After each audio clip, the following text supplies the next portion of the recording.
Hi guys, welcome back to another video. This time we're continuing my series of fossils from the LaBrea Tar Pits. Here's the reference photo that I took when I visited there. And today we're doing a California Saber-Tooth. This one looked really cool. Of course, very famous animal, and they had lots of different fossils there. This one was behind glass, so it was a little bit tricky, but I think I managed it alright. The coolest thing about this was because this is supposed to be a set, I wanted it to be very cohesive, and so I didn't actually have to go and swatch a bunch of colors to figure out what I needed. I just took the swatches and the color names / numbers from my previous video, the antique bison, and I just used the same colors. I actually ended up using way fewer colors than I did in that one. This one didn't have as much like orangey kind of bits. Don't know if because the lighting was different or whatever, but I like how it turned out. The only difference was, as I mentioned in my previous video, the waffle video, I'm running very low on pearl white. That's from the Can Do alcohol markers, the 100 yen shop. And I'm trying to find a dupe for it. The closest thing I have now is a Copic Chow E500, I think it is. It's written there somewhere. And it's pretty similar, so that's why I went in first with. And then this actually, I had a sketch. I freehanded the sketch in a different sketchbook. And I scanned it, and then I printed it out on A5 paper, so it was a little bit bigger. It's almost the width of the A5 paper. And then I used my light board to trace it onto this Bristol board. So that's why the lines look a lot cleaner than they might otherwise look, but that's why I like to do a lot on this Bristol board when using alcohol markers, because you don't want a lot of lines that you don't want to show through, because you can't erase them after. But yeah, I didn't use that many colors. I ended up going over with my sepia colored pencil just so I could see the outsides and not lose some of like the deeper parts. I also, you might have noticed when I briefly showed the reference image, which I'm not keeping up on the screen just because in my previous videos where I did, it just seemed a bit distracting. So if you want to go back, you can go back in the video and look at it. But there's one bit in the jaw where it's actually just like a gap, and I just filled it in with shadow just because that's kind of weird for something like a sticker or whatever. But I'm thinking about if I end up doing like t-shirts or something, if I use just vinyl, like silhouette style,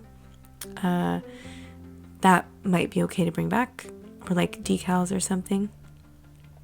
That would be fine. But I think for a full color illustration like this, it was just kind of odd to have like a random white spot, especially if I were to make this a sticker. So I filled it in. That's the major difference here. And yeah, I just went from light to dark and used mostly for like 2/3 of it. I used that light Copic to do the blending, even once I got to darker colors. And then when I got to the deepest shade, I used like the second darkest. And yeah, I just went for it. Tried my best to preserve. Can you tell I don't script these?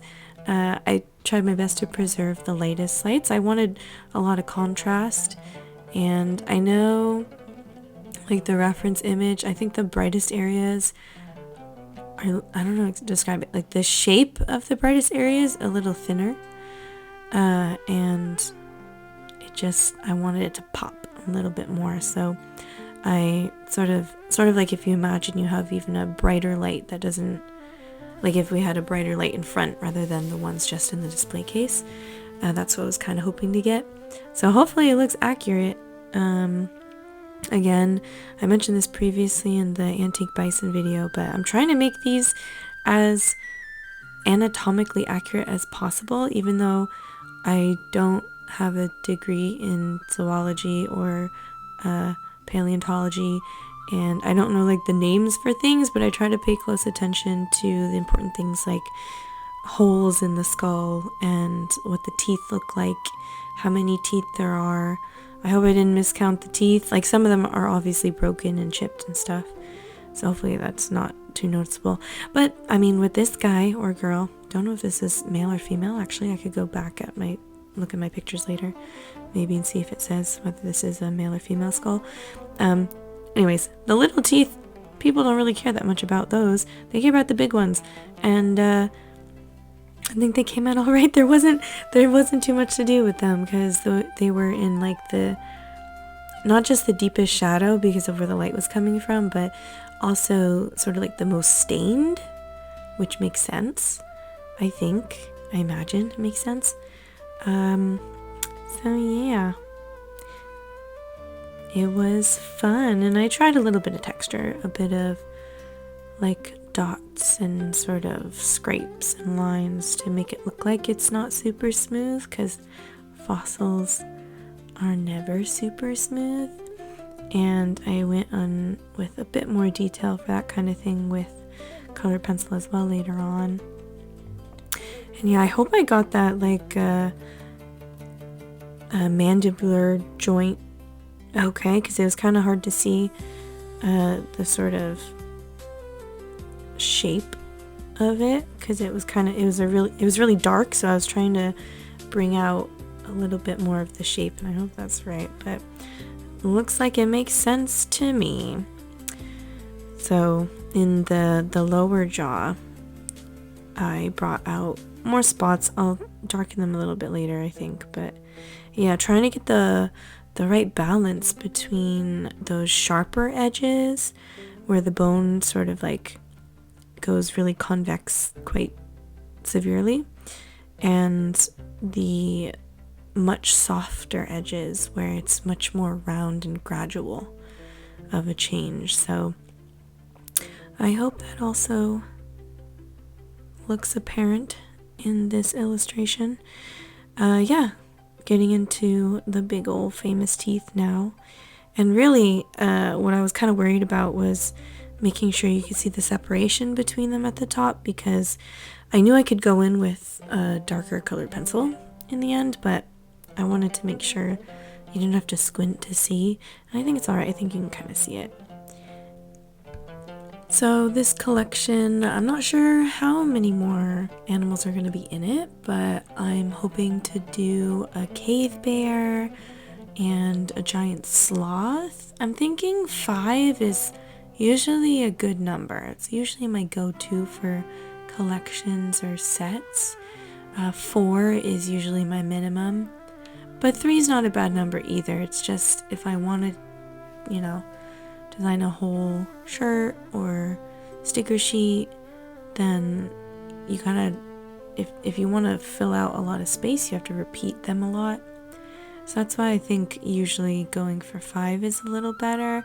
4 is alright, but it's nice to have an odd number, because just like laying out the designs feels a little better when there's an odd number, because you can do, I don't know, like a diamond shape or zigzags, however you want to describe it. So we'll see what happens. I also am going to do a mastodon. So let's see, that means it's an antique bison, the California Saber-Tooth, mastodon, ground sloth, and cave bear. So that's a total of 5. And hopefully I stick to that. We'll see. I have no deadline for this set, for the popsicle set. I definitely wanted to get it out before the weather started getting warm. So my goal was at least July, but then I got sick. And I had to stay home for a week. And luckily, creating art is usually not that taxing on your throat. So I was able to get those popsicles done and even get the waffle done as well. So that was nice. So those came out, I guess, as the spring update. So this hopefully will be maybe sometime in the summer, but if I'm really into it, like if I get enough free time on my days off, or like right now, it's still the spring break time for one of my jobs. So I have the afternoons free 2 days a week, like not after, like morning and early afternoons free. So that's why I was able to do this today. Then with that, I can create a little more work. But it's starting up again 2 weeks from now, the week after next. So we'll see. We'll see what happens. This is it. Let me know what you think.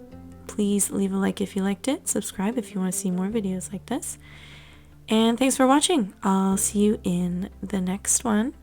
Let's get a quick close-up before I say my goodbyes. Ooh, look at the blends, the texture. Only a little bit of gel pen this time. But yeah, thanks for watching. See you next time. Bye.